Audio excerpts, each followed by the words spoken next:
और सर आपकी transition into the corporate life, आप आई एम श्योर जो आपकी वॉर में वैल्यूज़ थी वही आप अपनी कॉरपोरेट लाइफ में भी लेके आए।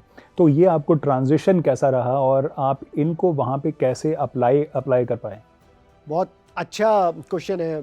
आई थिंक जो वैल्यू सिस्टम है, जो ये क्वालिटीज़ हैं, ये जो डिस्प्ले की थी इंडियन आर्मी ने, ऑफिसर्स ने, सोल्जर्स ने इस डिफ़िकल्ट वॉर में, ये केवल एक लड़ाई तक ही सीमित नहीं है, एक वॉर तक सीमित नहीं है। एक्चुअली ये लाइफ के हर फेज़ में, लाइफ के हर हिस्से में आपको टच करेगा और आपको सक्सेस दिला सकता है। और उसका एग्जाम्पल मैं खुद, बिकॉज मैं इस सबसे गुजरा हूँ। तो जब मैं अपने तीसरे अटैक के लिए जा रहा था, तो हम एनिमी के बंकर के बहुत पास थे और उस समय एनिमी का आर्टिलरी फायर, इन्फेंट्री फायर सब कुछ चल रहा था। गोलियां बरत रही थी, आपको नहीं पता कौन सी गोली आपको छाती में लगेगी, कौन सी हाथ में लगेगी।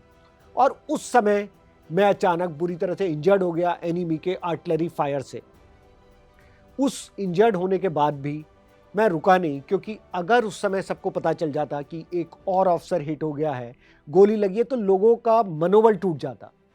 और उसी कंडीशन में हाथ में एक फील्ड ड्रेसिंग बांध के मैं उस लड़ाई को आगे बढ़ाता रहा और मैं अपनी गन्स को, जो हमारी आर्टिलरी गन थी, उनका फायर मैं एनिमी के ऊपर डायरेक्ट कर रहा था। अगर वो फायर वहाँ रुक जाता तो जो एनिमी था वो वहाँ से अपने बंकरों से बाहर निकल आते और हमारे जवान जो ऊपर चढ़ रहे थे उनके ऊपर फायर कर सके, उनको ख़त्म कर सकते थे। तो उस समय सवाल इस बात का नहीं था कि मैं कितना इंजर्ड हूँ, बस इस बात का था कि हमें किसी भी हालत में विजय प्राप्त करनी है, विक्ट्री लेनी है, चाहे उसके लिए कुछ भी कुर्बानी देनी पड़े। तो मैं उस कंडीशन में चलता रहा आगे और कुछ समय बाद हमने विक्ट्री हासिल की। लेकिन उससे पहले ही मेरा इतना ब्लड फ्लो हो गया था, क्योंकि मेरे पूरे हाथ में बहुत बड़ा स्प्लिंटर लगा था आर्टिलरी का गोला, जिसकी वजह से इतना ब्लड निकल चुका था कि मैं बेहोश हो गया।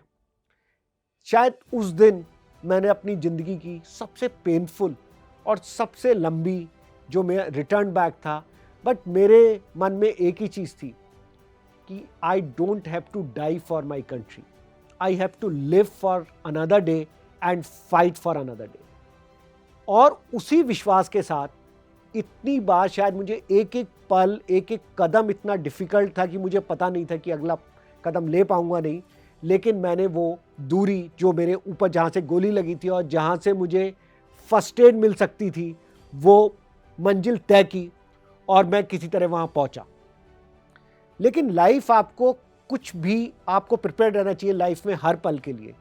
तो कहाँ एक तरफ आप एनिमी से लड़ रहे हैं, अब इंजरी की वजह से मुझे 9 महीने हॉस्पिटल में रहना पड़ा और मेरी इंजरी की वजह से मैं दोबारा फील्ड में नहीं जा सकता था।